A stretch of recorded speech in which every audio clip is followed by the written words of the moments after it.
नमस्कार, मी मनोज भोयर. जय महाराष्ट्र मध्ये आपल्या सर्वांचं स्वागत आहे.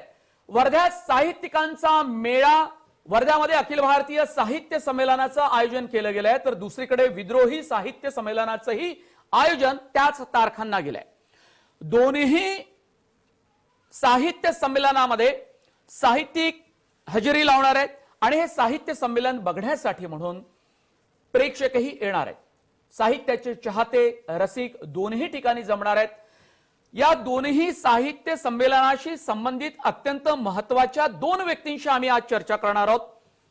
एक आहेत डॉक्टर राजेंद्र मुंढे, ते आहेत अखिल भारतीय साहित्य संमेलनाचे सहकार्यवाह, तर दुसरीकडे अखिल भारतीय विद्रोही साहित्य संमेलनाचे मुख्य संयोजक आहेत डॉक्टर अशोक चोपडे. या दोघांचेही मी खूप खूप स्वागत करतोय.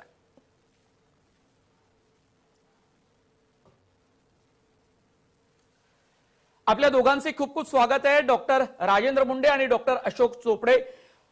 डॉक्टर राजेंद्र मुंडे, मला सांगा, अखिल भारतीय साहित्य संमेलन 3, 4 आणि 5 फेब्रुवारी रोजी वर्ध्यामध्ये आयोजित केलेलं आहे.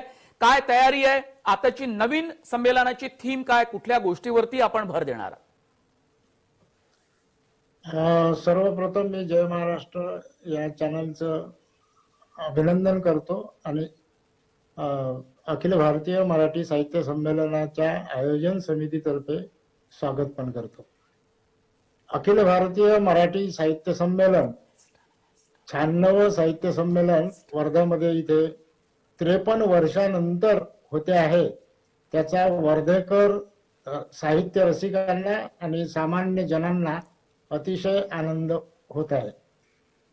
अखिल भारतीय साहित्य संमेलन म्हटलं की त्याच्या नियोजन आयोजनाची तयारी जी आहे तर 2-3 महिन्यांपासून केली जाते आणि या दृष्टीनं वर्ध्यातील अखिल भारतीय साहित्य संमेलन ज्या स्थळावरती होते आहे आणि विशेष म्हणजे 1969ला जे साहित्य संमेलन झालेलं होतं ते स्वावलंबीच्या विद्यालयाच्या मैदानावरतीच झालेलं होतं आणि हे देखील संमेलन 96 हे याच मैदानावरती होते आहे. विस्तीर्ण अशा 23 एकराच्या या मैदानावरती सर्व 6 मंडप उभारण्यात आलेले आहेत आणि या 6 मंडपांच्या अंतिम तयारीकडे आता वर्धेकर लागलेले आहेत. आणि महत्वाचं म्हणजे या सभा मंडपाला, जिथे संमेलनाचा प्रमुख सभा मंडप आहे, तर त्याला आचार्य विनोबा भावे सभा मंडप असं नामकरण करण्यात आलेलं आहे. आणि संपूर्ण साहित्य नगरी जी आहे तर याला राष्ट्रपिता महात्मा गांधी साहित्य नगरी असं नामकरण करण्यात आलेलं आहे. आणि सर्व जवळजवळ आता तयारी जी आहे म्हणजे सभा मंडपाची उभारणी, इतर ठिकाणी जे काही साहित्य संमेलन होतात तर ते एखाद्या महाविद्यालयामध्ये होतात किंवा कुठलं तरी इन्फ्रास्ट्रक्चर सगळं तिथं तयार असतं, परंतु इथे मंडप उभारणी पासून एका मोकळ्या मैदानावरती करावं लागलं असल्यामुळे ती तयारी जी आहे तर आता अंतिम टप्प्यामध्ये आहे. म्हणजे आता मुख्य सभा मंडप जो आहे तर तो उभारण्यात येत आहे आणि त्याचंही काम येत्या या 2 दिवसामध्ये पूर्ण होऊन जाईल.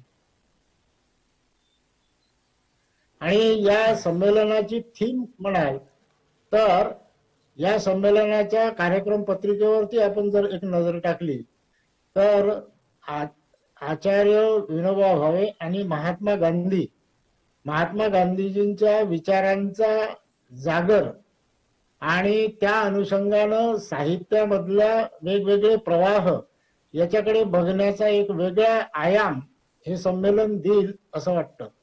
आणि या संमेलनामध्ये पहिल्यांदा असं मोठ्या प्रमाणावर घडत आहे की आपल्या विदर्भातले संत म्हणजे राष्ट्रसंत तुकडोजी महाराज आणि कर्मयोगी गाडगेबाबा या 2 संतांच्या विचारांचा आणि या 2 संतांच्या कार्य कर्तृत्वाचा बरोबर आढावा घेणारे असं एक परिसंवाद आणि राष्ट्रसंतांची सामुदायिक प्रार्थना जी आहे तर तिचं देखील इथे जाहीर अशा प्रकारचं प्रस्तुतीकरण केलं अगदी जाणार अगदी. आहे. आता आपण जरा आणि डॉक्टर अशोक चोपडे यांच्याकडे जाऊया. विद्रोही साहित्य संमेलनाचे ते मुख्य संयोजक आहेत आणि किशोर ढमाले हे विद्रोही साहित्य चळवळीचे प्रमुख आहेत आणि यावेळीचे अध्यक्ष आहेत चंद्रकांत वानखेडे. मुळात या विद्रोही साहित्य संमेलनाची गरज का भासते? मूळ अखिल भारतीय साहित्य संमेलन आयोजित केलं जात असताना या विद्रोही साहित्य संमेलनाचं प्रयोजन काय आहे? डॉक्टर अशोक चोपडे. नमस्कार. महात्मा फुलेंनी 1885 साली न्यायमूर्ती राणांना ग्रंथकार सभेला एक पत्र लिहिलेलं होतं आणि ते पत्र विद्रोहीची एक मध्यवर्ती भूमिका आहे विद्रोही साहित्य संमेलनाची. त्या पत्रामध्ये त्यांनी जे रानड्यांना काही प्रश्न जे उपस्थित केलेले होते, मला असं वाटतं की ते प्रश्न अजूनही अनुत्तरित आहेत आणि आतापर्यंतच्या अखिल भारतीय मराठी साहित्य संमेलनाच्या आयोजनामध्ये एकूण त्यांच्या नियोजनामध्ये महात्मा फुलेंनी उपस्थित केलेल्या प्रश्नांना फारसा न्याय मिळालेला नाही आणि म्हणूनच आपल्याला असं दिसतंय की आजही विद्रोही साहित्य संमेलनाची फार मोठ्या प्रमाणात गरज आहे.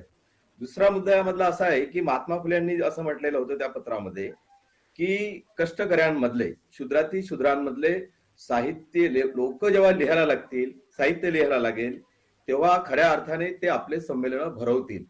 म्हणजे इथे जे काही ग्रंथ आहेत त्या ग्रंथांमध्ये एकीचं बीज नाही आहेत आणि हे जे ग्रंथकार सभा आहे, सभा भरवणारे लोक आहेत, हे घालमोडे दादा आहेत, उंटावरून शेळ्या वळवणारे लोक आहेत आणि त्यामुळे कष्टकऱ्यांचे प्रश्न किंवा कष्टकऱ्यांची बाजू जी आहे ती त्यांच्या ग्रंथांमध्ये दिसत नाही. हे जे महात्मा फुलेंची भूमिका होती, मला असं वाटतं की आजही अखिल भारतीय मराठी साहित्य संमेलनामध्ये या कष्टकऱ्यांच्या प्रश्नांची, त्यांच्या साहित्याची, त्यांच्या अभिव्यक्तीची फारशी दखल घेतल्या जात नाही आणि म्हणूनच विद्रोही साहित्य संमेलनाचं जे आयोजन असतं हे वेळोवेळी करावं लागतं, त्याची गरज आहे.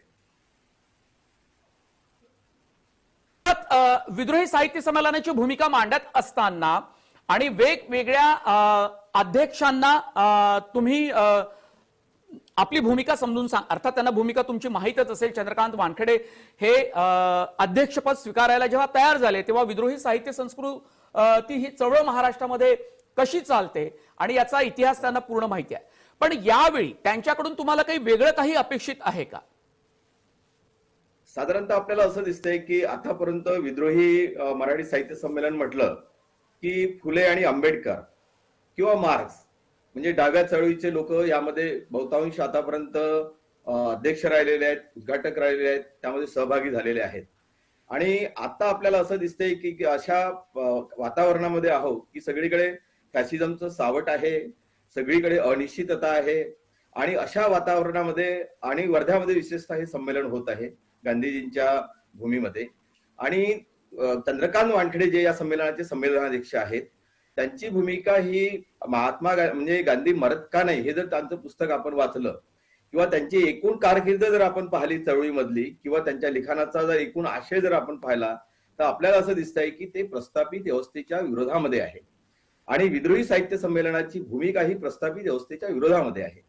आणि म्हणूनच आम्ही या ठिकाणी म्हणजे पहिल्यांदा असं म्हणता येईल की आपल्याला शेतकरी चळवळीमधले आणि साधारणतः फुले आंबेडकरांच्या विचाराच्या पेक्षा वेगळे जे काही विचाराचा एक विद्रोही विचाराचा जो काही एक विद्रोही विचाराची जी बाजू आहे त्या बाजूचे असलेले चंद्रकांत वानखेडे जे आहेत त्यांना आम्ही अध्यक्षस्थान दिलेलं आहे.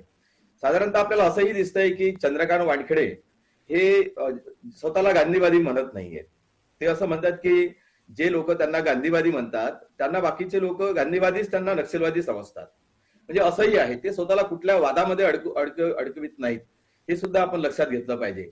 आणि गरज पण नाही, विद्रोहीला त्याची गरज नाहीये, कारण विद्रोही हा काही असा एक वाद नाही आहे, ते एक विचाराचं संमेलन आहे, विद्रोहाचं संमेलन आहे. जीवनाच्या सर्व क्षेत्रांमध्ये प्रस्थापितांचा जो काही कब्जा आहे, जे काही वर्चस्व आहे ते बाजूला गेलं पाहिजे आणि सर्व समावेशक बहुसांस्कृतिकता, न्याय, स्वातंत्र्य, समता, प्रेम ही जी काही संविधानिक मूल्य आहे त्या मूल्यांवर ज्यांची निष्ठा आहे आणि ज्या त्या मूल्याला जिथे बाधा येते त्याच्या विरोधात जे जे उभे राहतात, आम्हाला असं वाटतं की ते विद्रोही आहे. आणि त्या अर्थानं आम्ही चंद्रकांत वानखेडे यांच्या निवडीकडे पाहतो आणि त्या दृष्टीनं आम्ही त्यांना संमेलनाध्यक्ष केलेलं आहे. हॅलो, अगदी माझा आवाज तुमच्यापर्यंत पोहोचतोय? हो हो हो. अगदी मुळात हा प्रश्न माझा राजेंद्र मुंडे यांच्यासाठी आहे. खूप मोठ्या प्रमाणात कवी उत्सुक असतात आपली कविता सादर करायला, पण त्याची चाचणी तुम्ही घेता, त्याची स्क्रुटिनी करता आणि त्यानंतर साहित्य संमेलनाचे आयोजक हे ठरवत असतात की कुठल्या कवितांना प्राधान्य द्यायला पाहिजे आणि कुठल्या गटातल्या कविता या सादर केल्या गेल्या पाहिजे. पण हे सगळं करत असताना आता सामाजिक वास्तवाचं भान ठेवत तुम्ही ती कवितांची निवड करता का, किंवा कशा प्रकारच्या कविता असायला पाहिजे? अनेकदा खूप रंजक स्वरूपाच्या कविता सुद्धा सादर केल्या जातात, तर कधी कधी ग्रामीण वास्तव, शेतकऱ्यांचे सुखदुःख मांडणाऱ्या सुद्धा कविता असतात. हा एक प्रश्न झाला. आणि दुसरा म्हणजे विषयांची मांडणी करत असताना किंवा वेगवेगळ्या सत्रांमध्ये जे जे विषय म्हणून तुम्ही ठेवलेले आहेत त्यात सामाजिक वास्तव, सामाजिक प्रश्न याची तुम्ही कशी दखल घेतलेली आहे?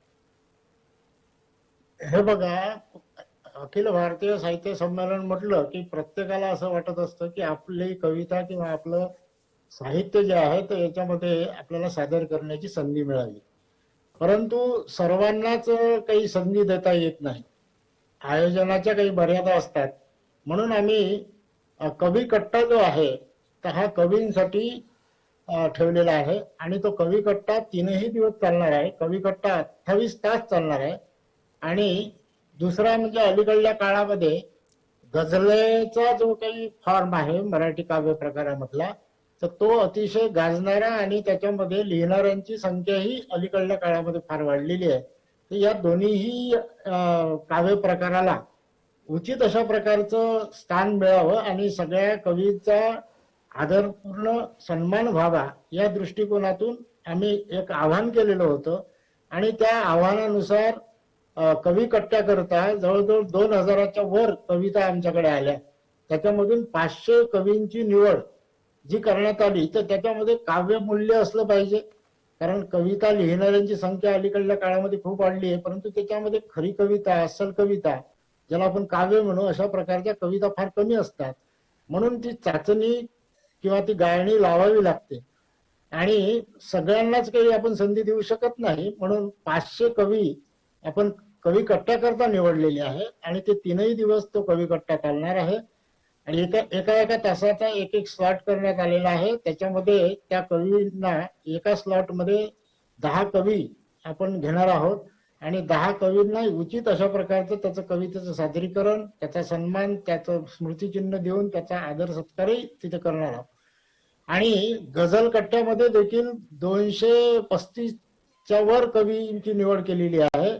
त्या गझल कट्ट्याकरता देखील 700 गझल भारतातूनच नव्हे तर युनायटेड किंगडम इथपर्यंतच्या विदेशामधूनही काही मराठी कवी तिकडे राहतात, तर त्यांच्याही कविता आलेल्या होत्या. तर त्याच्यामधून काही आपण कविता निवडल्या आणि तो गझल कट्टा देखील 25 तास चालणार आहे, 3ही दिवस. तर आपण अशा पद्धतीचं नियोजन केलेलं आहे. आणि सामाजिक बांधिलकी म्हणाल किंवा आपण शेतकऱ्यांच्या वंचितांचं साहित्य जे आहे तर याच्यावरती एक परिसंवाद ठेवलेला आहे. म्हणजे सामाजिक बांधिलकी किंवा साहित्याची जी काही समाजाबद्दलची जी काही भूमिका आहे तर त्याचं प्रतिबिंब या परिसंवादांमध्ये कसं आपल्याला त्याला प्रतिनिधित्व देता येईल या दृष्टीनं विचार करूनच या संमेलनामध्ये जवळजवळ 14 परिसंवाद आपण ठेवलेले आहे वेगवेगळ्या प्रकारचे. अगदी अगदी. तर त्या डॉक्टर राजेंद्र मुंडे, मी तुमच्याकडे येणारच आहे, पण विद्रोही साहित्य संमेलनाचे मुख्य संयोजक डॉक्टर अशोक चोपडे यांच्याकडेही जाईल. अखिल भारतीय साहित्य संमेलनामध्ये जे विषय मांडले जातात किंवा ज्या विषयांचं नियोजन केलं जातं त्यापेक्षा काही वेगळे विषय हे विद्रोही साहित्य संमेलनामध्ये असतात का? हे सामान्य लोकांसाठी हा प्रश्न आहे. मला वैयक्तिक कोणते विषय असतात हे माहिती आहे, पण विद्रोही साहित्य संमेलनातले विषय हे मूळ साहित्य संमेलनातल्या विषयाला उत्तर देणारे असतात का, किंवा त्याचं वेगळेपण तुम्ही तुमच्या साहित्य संमेलनात कसं जपता? अखिल भारतीय मराठी साहित्य संमेलनामध्ये जे काही परिसंवाद असतात त्याला उत्तर देण्यासाठी म्हणून काही विषय किंवा परिसंवाद विद्रोही साहित्य संमेलनामध्ये असतात असं नाही. पण साधारणतः अखिल भारतीय मराठी साहित्य संमेलनाची जी काही भूमिका आहे, आम्ही असं समजतो की ही भूमिका म्हणजे प्रामुख्याने ब्राह्मणी आहे आणि भांडवली आहे. त्याच्या पेक्षा वेगळी जी काही भूमिका विद्रोहीची आहे ती भूमिका महापुरुषांचे जे काही विचार आहे, महापुरुषांनी जी काही विचारसरणी दिलेली आहे आणि वास्तवात आता जे काही प्रश्न आहेत समाजामध्ये अगदी त्या प्रश्नांना न्याय देणारे विषय आणि एकूण आतापर्यंत मराठी साहित्यामध्ये एकूण ब्राह्मणी विचाराचं कसं हे झाले घुसळण झालेली आहे आणि त्याच्यापेक्षा इथली अब्राह्मणी संस्कृती, अब्राह्मणी जे काही साहित्य प्रकार आहे किंवा त्याचे वेगवेगळे प्रकार आहेत ते कसे आहेत, त्याचं काय योगदान राहिलेलं आहे आणि आता वर्तमान काळामध्ये या साहित्य प्रकारांमध्ये नेमकं काय होत आहे, काय झालं पाहिजे आणि सध्या कुठली आव्हान आपल्या समोर आहेत, या सगळ्या गोष्टीला लक्षात घेऊन विद्रोही साहित्य संमेलनामध्ये परिसंवादाचे विषय निवडले गेलेले आहेत. हे सगळ्यात महत्वाचं. अगदी अगदी. आणि एक छोटासा ब्रेक घेऊया, पुन्हा आपली ही चर्चा आपण सुरू ठेवू. एक छोटासा ब्रेक घेतोय.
पुन्हा एकदा दोन्ही मान्यवरांचं खूप स्वागत आहे या विशेष कार्यक्रमामध्ये. वर्ध्यात साहित्यिकांचा मेळा आमचा विशेष कार्यक्रम तुम्ही जय महाराष्ट्रवर पाहता. डॉक्टर राजेंद्र मुंडे, या साहित्य संमेलनातून काही नवं साधण्याचा दरवर्षी आपण प्रयत्न करत असतो. मागच्या वर्षीचं साहित्य संमेलन, त्यातले वाद, त्याही पूर्वीचे वाद आपण सगळ्यांनी पाहिलंय. पण प्रस्थापित साहित्यिकांनाच या साहित्य संमेलनामध्ये जास्त प्राधान्य दिलं जातं असा एक साधारणतः आरोप होतो. खरं तर आजचा कार्यक्रम हे तुम्ही दोन्ही साहित्य संमेलनातून काय साधलं जाणार, तुमचे व्ह्यूज काय, तुमचे विचार काय, तुमचे उद्दिष्ट काय, हेच आम्हाला जय महाराष्ट्रवरून दाखवायचे. आत काही फार वाद विवाद यातून दोघांमध्ये काही मला डिबेट घडून आणायची नाही. पण तरी सुद्धा विद्रोही साहित्य संमेलनाची आवश्यकता खरं तर का भासते, किंवा त्या साहित्यिकांना या साहित्य संमेलनामध्ये सामावून जर घेतलं गेलं तर कदाचित दुसऱ्या, तिसऱ्या, चौथ्या साहित्य संमेलनाची गरज अखिल भारतीय स्वरूपात पडणार नाही असं वाटतं तुम्हाला एक साहित्यिक म्हणून? नाही, आता काय आहे की कुठलंही साहित्य संमेलन म्हटलं की त्याच्यामध्ये वादविवाद येतातच आणि वादविवाद शिवाय कुठलंही साहित्य संमेलन जे आहे तर ते पार पडलेलं नाही आजपर्यंत. परंतु साहित्य संमेलनामध्ये जे काही विषय घेण्यात आलेले आहे किंवा घेण्यात येतात तर याच्यामध्ये सर्वसमावेशक अशा प्रकारचा विचार केला जातो. परंतु आपल्या साहित्य प्रवाह, वेगवेगळ्या साहित्य प्रवाहामध्ये आता सर्वांनाच काही प्रतिनिधित्व देता येणं शक्य नसतं. तर त्यामधून येणारा एक जो काही भाव आहे तर त्यातून ही जी काही वेगळा हा जो काही साहित्य संमेलनाचा जो प्रवाह आहे आणि मुळामध्ये मी तर असं म्हणतो की एकापेक्षा दोन साहित्य संमेलन होते आहेत तर ही चांगली गोष्ट आहे. काही त्याच्यामध्ये वाद असण्याचं काही कारणच नाही. आणि ज्या लोकांना या मुख्य साहित्य संमेलनामध्ये वाव मिळत नाही त्यांना जर तिकडे त्या विद्रोही साहित्य संमेलनामध्ये वाव मिळत असेल आणि त्यांचा विचार मांडण्याचं त्यांना दुसरं जर विचारपीठ उपलब्ध होत असेल तर ही आनंदाचीच गोष्ट आहे. आणि संमेलन जे आहे तर ते आयोजक जे आहे तर ती आयोजन करणारी संस्था जी काही असते अगदी तर या अखिल भारतीय मराठी साहित्य संमेलनाच्या आयोजनामधली जी महामंडळ जे आहे तर ते महामंडळ अशा प्रकारच्या कार्यक्रमाची एक रूपरेषा जी काही आहे अगदी ती ठरवत असते. आणि त्याच्यामध्ये जे कार्यक्रमाचे विषय आहेत, होय. परिसंवादाचे विषय आहेत, त्याच्यामध्ये कुठल्या प्रकारचं साहित्य संमेलनामध्ये वेगवेगळे घटक अगदी घेतले अगदी पाहिजे. अगदी अगदी आता आपल्या वर्ध्याला होणारं हे जे काही साहित्य संमेलन त्या आहे मुद्द्यावर मी डॉक्टर राजेंद्र मुंडे त्याच्यामध्ये- येणार आहेत. माझा तो अत्यंत महत्वाचा मुद्दा आणि म्हणजे या चर्चेचा शेवट करताना तोच अत्यंत महत्वाचा मुद्दा माझ्यासाठी असेल. पण तुम्हाला सुद्धा काही पुरेशी मदत अखिल भारतीय साहित्य संमेलनाला मिळत नाही. आता 50 लाखाहून तुम्हाला 2 कोटी रुपये मदत करू असं राज्य सरकारनं जाहीर केली. त्यातली किती रक्कम तुमच्या हातात पडली आयोजनासाठी मला माहित नाही. पण मुद्दा हा प्रश्न आहे बेसिकली हा डॉक्टर अशोक चोपडे यांच्यासाठी की तुम्हाला खूप मोठी तजवीज करावी लागते. आर्थिक स्तरावर तुमची प्रचंड मोठी कसरत सुरू असते. तर ही सगळी आर्थिक जुळवाजुळव करण्यासाठी तुम्ही काय करता? सर, आमचं हे जे संमेलन आहे हे लोकसहभागातून संमेलन होत आहे. आमचा बजेट काही कोटीचा नाहीये, तो फक्त लाखांमध्ये आहे. आणि 1 मूठ धान्य, 1 रुपया विद्रोहीसाठी, सम्यक दान असा एक कार्यक्रम आम्ही विद्रोहीचा शहरामध्ये राबवतोय.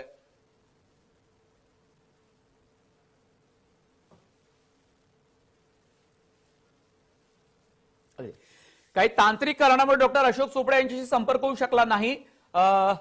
आवाजात काही व्यत्यय येत होता. पण आता ही चर्चा अत्यंत शेवटास पोहोचलेली आहे. डॉक्टर मुंडे, मला एक सांगा की वर्धा शहर हे गांधींचं शहर, गांधी जिल्हा म्हणून मानलं जातो. स्वातंत्र्य चळवळीतलं एक अत्यंत मोठं देशातलं एक ठिकाण होतं. याशिवाय फुले, आंबेडकर, शाहू महाराज यांना मानणारं हे शहर आहे. पुरोगामी चळवळी तिथे मोठ्या प्रमाणात असतात. याचा या साहित्य संमेलनाला वर किती प्रभाव आहे या विचारांचा, किंवा त्याला तुम्ही कसं जोडून घेतलंय डॉक्टर मुंडे?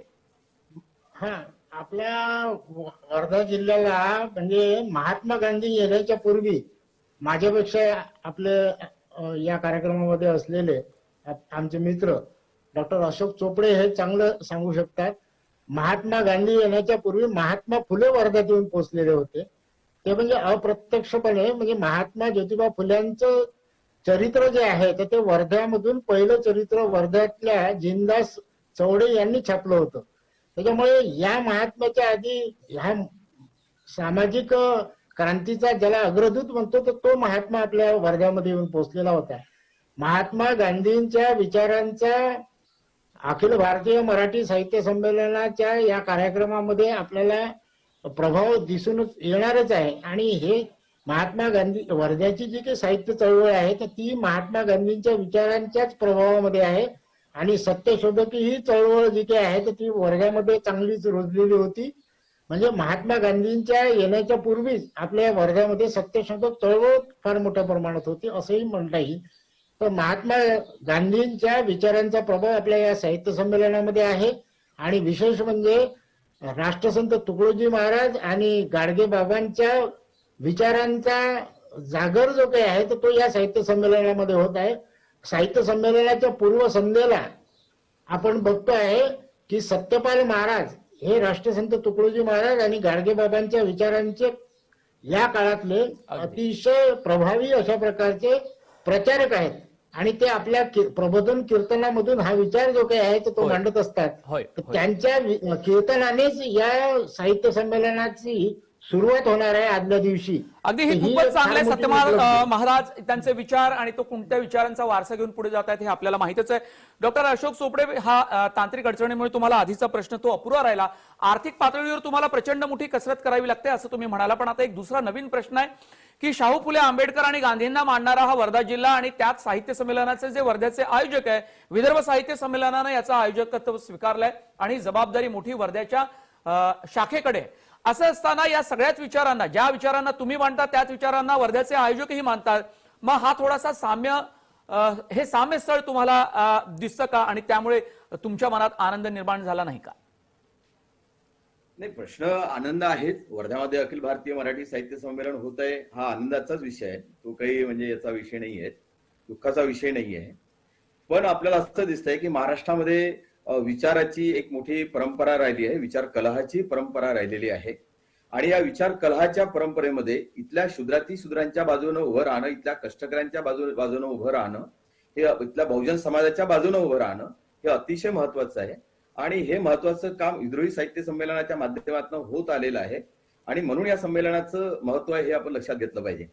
या संमेलनामध्ये जे विषय आहेत किंवा जे महापुरुषांचे विचार या ठिकाणी आपण सगळे या संमेलनामध्ये होणार आहेत, ते या संमेलनाला एका उंचीवर नेणार आहे. हे पण आपण लक्षात घेतलं तर आपल्याला असं लक्षात येतं की अखिल भारतीय मराठी साहित्य संमेलन आणि या संमेलनामध्ये नेमका फरक हाच आहे. तुम्ही जर आयोजन पाहिलं तर हे आपल्याला असं दिसतंय की अखिल भारतीय मराठी साहित्य संमेलन तर आहेच, पण हे आता सरकारी संमेलन झालेलं आहे. याला आपण पाहतोय की 2,50,00,000 म्हणजे सरकारची मदत, त्यानंतर 7 ते 10 आमदारांकडून, प्रत्येक आमदारांकडून 10 लाख रुपये, आणि सर इथल्या कर्मचाऱ्यांना, विशेषतः शिक्षकांना, शिक्षणाधिकारी जबरदस्ती करतायत, प्रत्येकाकडून 500 रुपये घेत आहेत. कवी संमेलनामध्ये कविता म्हणण्यासाठी 1,000 रुपये घेत आहेत. म्हणजे आपल्याला असं दिसतंय. आणि सरकारी संमेलन, सगळे राजकीय लोक विचारपीठावर आहे. अखिल भारतीय साहित्य संमेलनाच्या सगळ्या राजकीय आणि सगळं जे हे आपलं वरिष्ठ जे काही सगळं प्रशासन आहे, त्या प्रशासनाचा त्यांना सगळीकडे त्यांना हे आहे. आणि आमच्या संमेलनाला राहण्याची सुद्धा व्यवस्था या शहरामध्ये होऊ शकत नाही अशी आमची पंचायत झालेली आहे. म्हणजे सगळ्या जागा काबीज केल्या, निवासाच्या व्यवस्था काबीज केलेल्या आहे. सगळी सरकारी यंत्रणा त्यांच्यासाठी राबत आहे. वर्ध्यामधले सगळे प्रस्थापित आणि जे काही लोक आहेत सरकारी पातळीवर आणून त्यांच्यासाठी काम करतायत. अशा याच्यामध्ये आम्ही लोकांच्या सहभागातून हे संमेलन घेत आहोत. अगदी खूप धन्यवाद. वेळ कमी आहे. डॉक्टर अशोक चोपडे आणि डॉक्टर राजेंद्र मुंडे दोघांचेही मी या ठिकाणी धन्यवाद मानतो. राज्यात वेगवेगळ्या प्रांतांमध्ये विभागवार, जिल्हावार साहित्य संमेलने अशी उदंड आयोजित झाली पाहिजे. त्याचा फायदा ग्रामीण भागातल्या सगळ्याच साहित्यिकांच्या चाहत्यांना होतो. पण साहित्यात वेगवेगळे प्रवाह आपल्याला इथेही दिसतात, आंतरराष्ट्रीय स्तरावरही दिसतात, राष्ट्रीय स्तरावरही त्याची चर्चा होते. वेगवेगळ्या राज्यात कायम या संदर्भात वादविवाद झडत असतात. पण त्यातून चांगलं काहीतरी मिळावं आणि समाजाचं भलं व्हावं, खास करून तळागाळातल्या शेतकऱ्यांच्या आणि ग्रामीण भागातल्या लोकांचं वास्तव हे साहित्यातनं उमटावं, त्याचा फायदा त्याला व्हावा आणि समाजांचं सर्व स्तरावर प्रबोधन व्हावं, हा मुळात साहित्य मेळाव्यांचा, साहित्य संमेलनाचा उद्देश असतो, असायला पाहिजे. पुन्हा एकदा आपल्या सर्वांचं धन्यवाद.